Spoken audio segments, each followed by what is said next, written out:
They chuckled each time old Henry Myers limped past the corner store, shovel across his shoulder and a glint in his eye that was as stubborn as the July sun. Folks called him crazy for thinking the long-dead well behind his barn was worth anything but memories. Rumor spread that Henry was wasting his last good years chasing ghosts in the clay. Friends pitied him, strangers smirked. But while the town laughed, Henry quietly carved at the earth, certain he'd find what everyone else had lost the faith to see.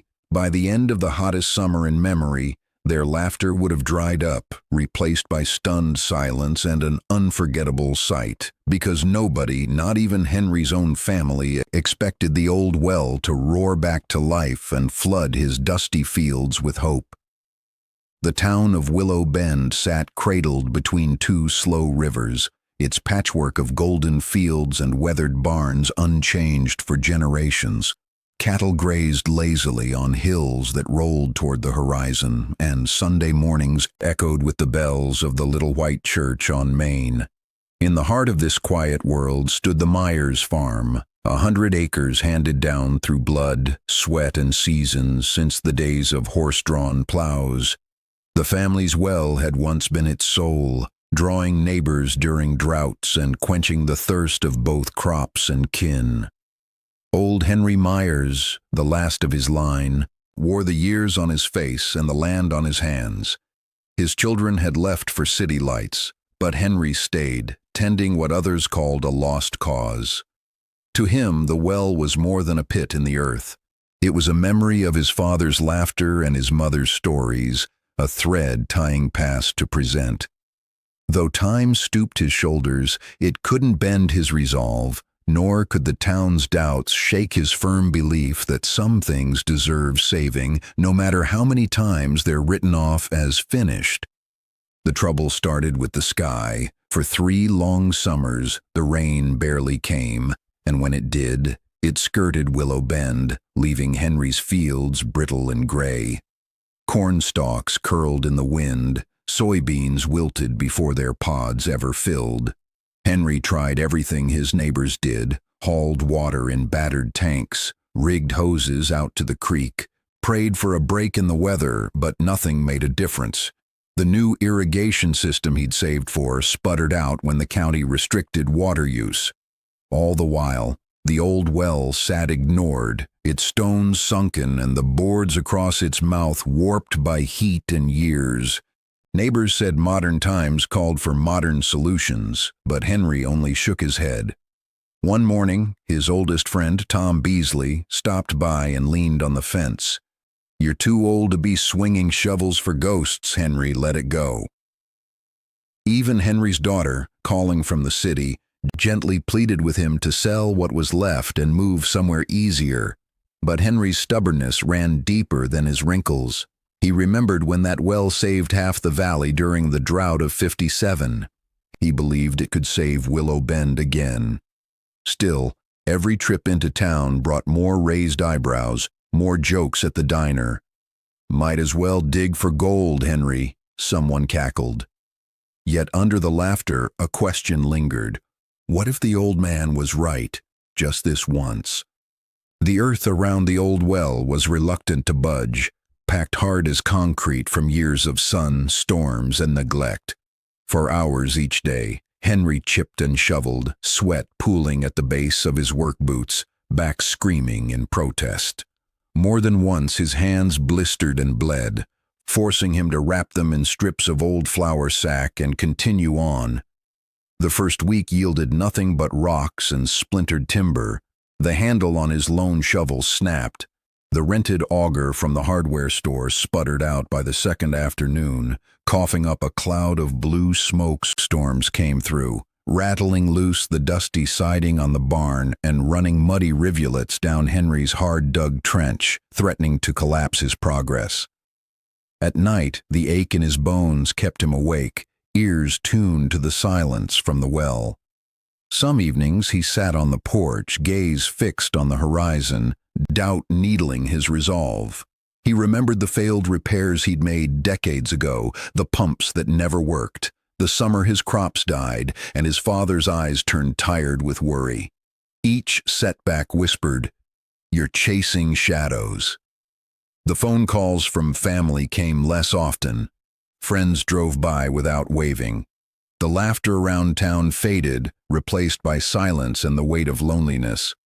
Still, even as hope thinned like dawn mist, Henry set out each morning, because giving up would mean breaking faith with everyone who'd ever trusted that well, and himself most of all. One blistering afternoon, Henry found himself rummaging through a box of his father's old notebooks, long forgotten on a shelf in the root cellar. The pages crackled with age, filled edge to edge in tidy handwriting and smudged pencil diagrams tucked between notes on crop rotation and weather patterns.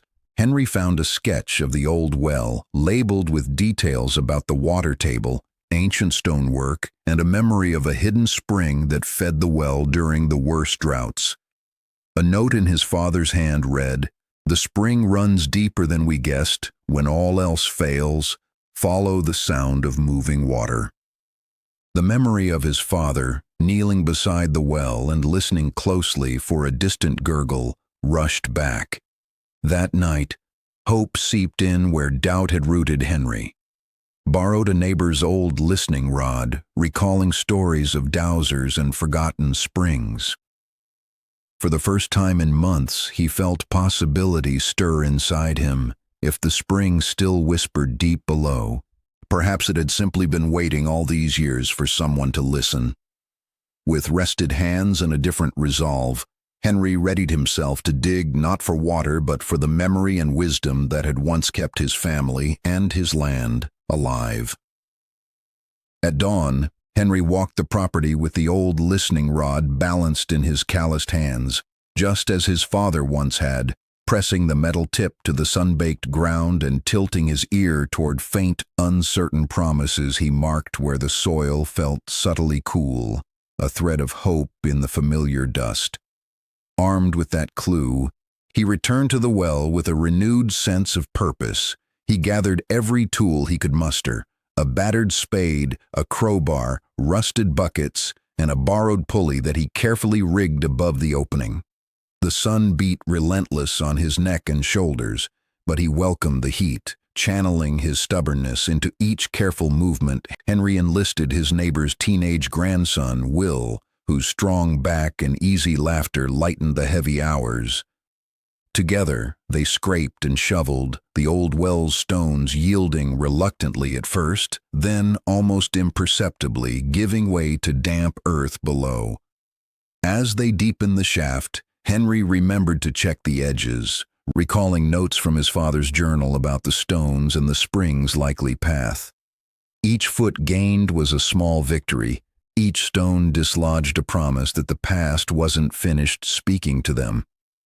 Will's questions kept Henry's mind sharp, prompting him to share old stories and half-forgotten techniques about shoring up soft walls with timber braces, tapping for hidden moisture with a rod, and trusting quiet, patient work. The days wore on, sweat stinging their eyes, arms raw from grit and effort. The deeper they dug, the more the air grew heavy, and Henry listened, truly listened, for the low, unmistakable music of running water, praying that beyond every shovelful, past every whisper of spring, something miraculous still waited in the dark. It happened on a blistering Thursday afternoon when the sun seemed determined to press the life from every blade of grass in Willow Bend.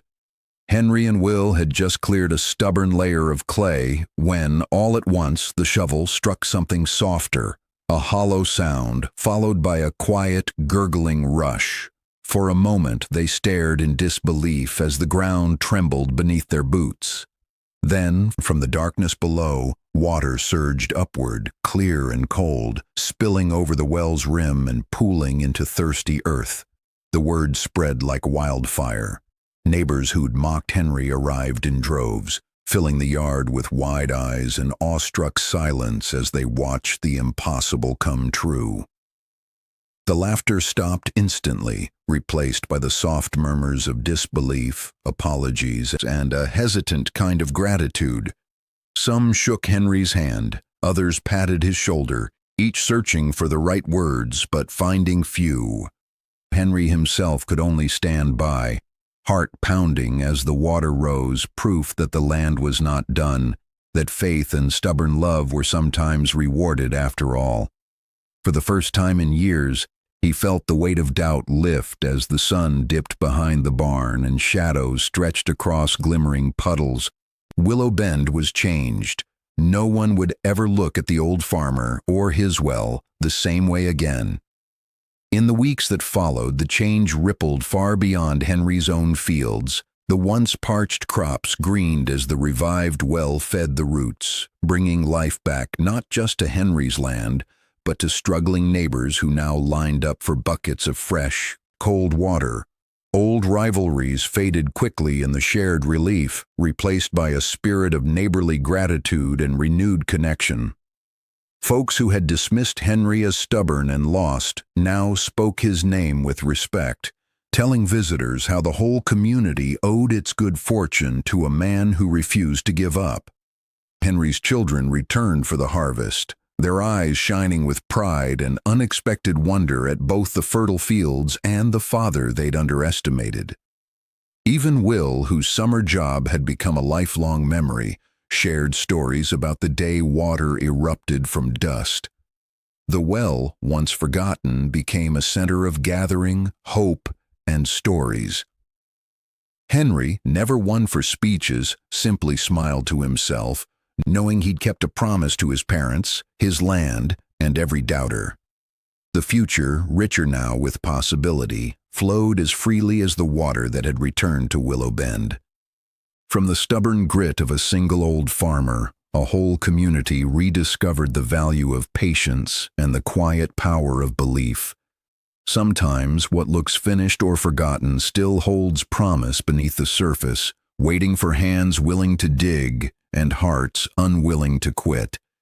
Henry proved that experience is not just age but wisdom learned from the land itself, and that every skeptic's laughter can one day turn to awe. As the poet Wendell Berry wrote, "The earth is what we all have in common." In the revival of one simple well, Henry reminded everyone that what we tend with faith and care can come back stronger than we dared hope, if only we keep listening for what others can't hear. Has there been a time when you proved someone wrong or brought new life to something forgotten? Share your story in the comments and let us know where you're watching from. We love hearing from this growing community around the world. If this story inspired you, be sure to subscribe for more true tales of hope, resilience, and the hidden strength found in all of us.